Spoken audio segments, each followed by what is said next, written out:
अब मैं इस पर इसलिए बात कर रही हूँ रोहन जी, मलूक जी, क्योंकि ये भी एक और ऐसा मुद्दा है दिल्ली चुनाव में जिस पर अब ये बार बार कहा जा रहा है कि देखिए वहां पर सैफ पर हमला हुआ, अब हमलावर अवैध बांग्लादेशी था। इसे लेकर आम आदमी पार्टी हमलावर, बीजेपी हमलावर है आम आदमी पार्टी और कांग्रेस पर। आम आदमी पार्टी का कहना है कि पहले शेख हसीना को वापस भेजो, उसके बाद बाकी अवैध बांग्लादेशियों की बात होगी। पर क्या ये तर्क सही है मलूक जी? देखिए, पहले तो जो हमारे साथी 2 बार ये कह चुके कि योगी जी को क्या प्रधानमंत्री बनाया जाएगा, पहली बार चलेगी बात, दोबारा से फिर पूछी, तो मैं ये कहना चाह रहा हूं इसका मतलब 2029 के लिए ये विपक्ष सो कॉल्ड इंडिया गठबंधन जो टूट के बिखर गया, वो अभी से ये मान चुके कि 2029 में एनडीए की सरकार आएगी। ये एडमिट फैक्ट है इनका। भाई हम फैसला कर लेंगे कौन प्रधानमंत्री बनेगा, एनडीए के लोग। भैया बीच में ही जा रहे हैं, हमारे पास ये खबरें। अरे सुनो सुनो सुनो, अरे सुनो, पूरी बात करने दो। बने मोदी जी को अब रिटायरमेंट कर दिया जाए। अच्छा ठीक है, एक एक करके अजय जी इसके बाद आप जवाब। अरे सुनो, पूरी बात तो खत्म करने दो, पूरी बात, प्लीज रुको जरा। बोलिए। दूसरा, अब जो आप पार्टी के लोग ये कह रहे हैं, आप पार्टी के जो लोग ये कह रहे हैं कि शेख हसीना, अरे देश के स्तर पे राजनीतिक पूरे वर्ल्ड की एक पैमाने पे जाकर के एक राजनयिक एक देश दूसरे देश का प्रधानमंत्री माहौल के हिसाब से अगर हमारे देश में है तो उसकी वोट नहीं है क्या? लाखों वोट जो बांग्लादेशियों की अवैध रूप से बनी है, क्या स्टेटमेंट आप दोगे कि हाँ उनको बाहर निकालना चाहिए? जो आप पार्टी के लोग कह रहे थे, मैं उनसे प्रश्न करना चाहता हूँ सुचेता जी।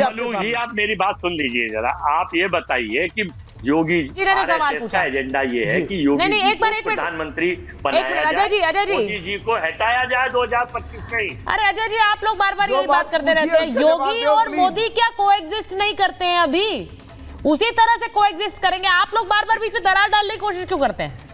दरार डालकर आगे बढ़ेंगे। हम दरार नहीं डाले, हम जनता के मन की बात और आरएसएस के मन की बात बता रहे हैं। दूसरी बात हम ये कह रहे हैं 2014 से लेकर 2024 तक देश की सरकार ने कितने रोहिंग्या हिंदुस्तान से बाहर भगाए, कोई लिस्ट आदरणीय रोहन गुप्ता जी देंगे?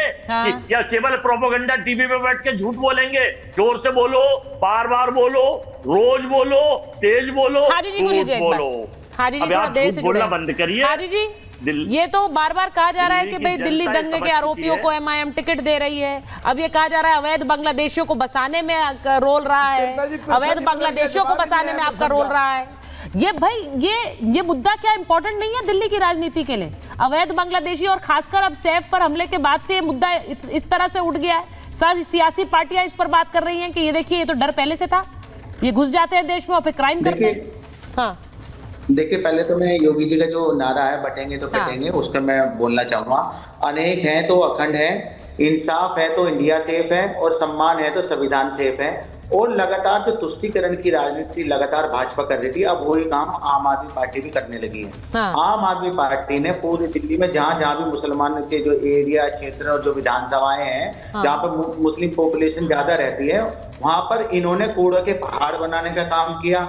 वहां पर नाली, सड़क, रोड, मतलब कोई भी इंफ्रास्ट्रक्चर का काम, इन्होंने विकास का काम आम आदमी पार्टी ने नहीं किया। और दूसरी एक और बात जो हमें बी टीम की बात कहते हैं, मैं कहता हूं बीजेपी और आम आदमी पार्टी की जो जननी है वो आरएसएस है। दोनों की मां जो है वो आरएसएस है, और दोनों एक दूसरे के खिलाफ आप यहाँ पर जो है जुगलबंदी करते हैं, और हैं ये एक ही। ये लगातार इस्लामोफोबिया से ग्रस्त है, और ये लगातार नहीं, मुझे मुद्दे पर बात करिए। मुद्दे पर बांग्लादेशी घुसपैठियों के खिलाफ कार्रवाई होनी चाहिए कि नहीं होनी चाहिए? देखिए, मैं कह रहा हूँ इनके ही जो मंत्री जी हैं, पेट्रोलियम मंत्री थे, और अभी जो फिलहाल हैं, उन्होंने क्या बयान दिया था वो भी आप जो है दिखा दीजिए। उन्होंने क्या कहा था बांग्लादेशियों के बारे में। और लगातार ये चुनाव के समय पर मैं कह रहा हूँ जब आपके केंद्र में भी नहीं, मुझे आपका बयान जानना है भाई, एमआईएम का कोई स्टैंड है कि नहीं स्टैंड है? बांग्लादेशी घुसपैठियों के खिलाफ हमारे देश के राजनीतिक दल एक मंच पर सोचते हैं कि नहीं सोचते हैं, या सब अपने फायदों के हिसाब से सोचते हैं? आपका मत क्या है, पार्टी का मत बताइए ना। मैं कह रहा हूं अगर बांग्लादेश की लोग भेजने की बात है, 10 साल से केंद्र में 11 साल, ऑडियो ठीक नहीं हो रहा है। और आम आदमी पार्टी की भी 10 साल हो गए आम सरकार, तो इनमें कितने लोगों को भेजा, मैं ये पूछना चाहता हूँ। अगर बांग्लादेश फिर घुमा दिया आपने सवाल। भाई कोई स्टैंड नहीं है क्या हाजी जी पार्टी का?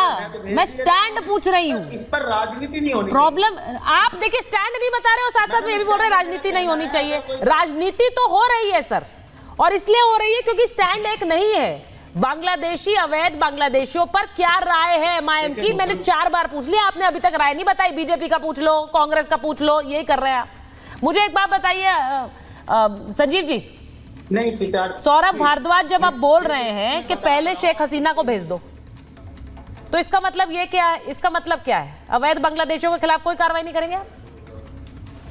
सुचारिता, देश के जल, जंगल, जमीन, साधन, संसाधन पे सबसे पहले हक हिंदुस्तानियों का है और होना ही चाहिए। हम भी चाहते हैं और आप भी चाहती हैं। लेकिन सवाल यह है कि ये बांग्लादेशी घुसपैठिए हिंदुस्तान में आए कैसे, दिल्ली में आए कैसे? आम आदमी पार्टी से लोग सवाल पूछ रहे हैं, क्या अरविंद केजरीवाल जी ने हवाई जहाज भेज के म्यांमार से और बांग्लादेश से इन लोगों को बुलाया? अरे रिकॉर्ड बताते हैं, पिछले 10 सालों में केंद्र सरकार की गृह मंत्रालय फेरियोर रही है और सबसे ज्यादा आमद उन लोगों की इसी 10 सालों में हुई है।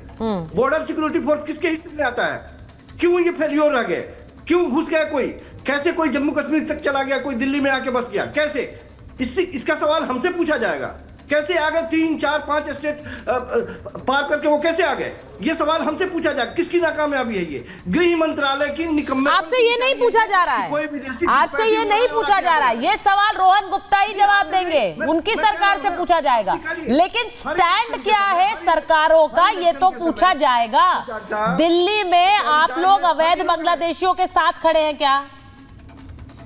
ये लोग फर्जी लोग हैं, ये लोग झूठे लोग हैं। ठीक है, मान लिया मैंने फर्जी है। स्टैंड बताइए अपना। कभी बांग्लादेशियों मैंने मान लिया सर, आपने कहा मान लिया मैंने। अवैध बांग्लादेशियों पर स्टैंड बताइए पार्टी का। केवल इलेक्शन के वक्त में बांग्लादेशियों की इनको याद आती है। अरे निकालो ना, फेंको ना। कितने लोगों को फेंका अभी तक? निकालो फेंको, आप साथ हैं? मतलब आप कह रहे हैं कि बांग्लादेशियों को निकालो फेंको, अवैध बांग्लादेशियों को, और आप साथ हैं? नहीं, ये बड़ी बात है, ये बड़ी बात है रोहन जी। फिर आपके ऊपर आएगी ball is in your court. आम आदमी पार्टी कह रही है निकालिए बाहर। आपने ऐसा है सुचित्रा जी, आपने 10 बार उनको पूछा और उनके जो प्रवक्ता, जो भी उनके नेता ने ये बयान दिया कि शेख हसीना और उसके साथ जो कंपैरिजन किया, उससे ही उनकी मानसिकता दिखती है। तो उनके लिए उनका वोटर है ये लोग प्रोटेक्ट करना चाहते हैं। यही तो नियति की प्रॉब्लम है। अगर आप बोलते हैं कि बांग्लादेश जाना चाहिए तो हम साथ में खड़े रहिए, क्यों आप अलग खड़े रहते हैं? आपकी मानसिकता है, आपको उसमें भी तुष्टीकरण करना है। सुचित्रा जी, सबसे बड़ा इशू ये है कि घुसपैठिया होता है, घुसपैठिया कोई धर्म नहीं होता है। यहाँ पे जितने भी प्रवक्ता बैठे हैं, जो एएमआईएम से हो या आम आदमी पार्टी से हो, ये लोग घुसपैठियों में भी धर्म देखते हैं। यही तो प्रॉब्लम है। अगर आप बोल रहे हैं, आप करके दिखाइए ना। आपको उनको वोटर बनाना है, आपको अपना वोटर बना के उसका वोट लेना है, उसके खिलाफ आपको बोलना नहीं है। ये मानसिकता कब तक चलेगी? ये तो देश विरोधी मानसिकता है। सुचित्रा जी, चुनाव में हार हो जीत हो, ऐसे मुद्दे पे सबको एक रहना चाहिए। और बांग्लादेशी घुसपैठियों के खिलाफ बोलने पे भी इनके मुंह में दही जम जाता है। इनको शर्म आनी चाहिए और उनके प्रवक्ता को शर्म आनी चाहिए। वो कह रहे हैं बाहर निकालिए उन्हें, देश से फेंकिए बाहर। प्रेसिडेंट को इस प्रकार से कंपेयर देश से बाहर निकाल कर फेंकिए। संजीव कौशिक जी कह रहे हैं, ऑन एयर कहा है उन्होंने, आप निकालेंगे? अब ball is in your court.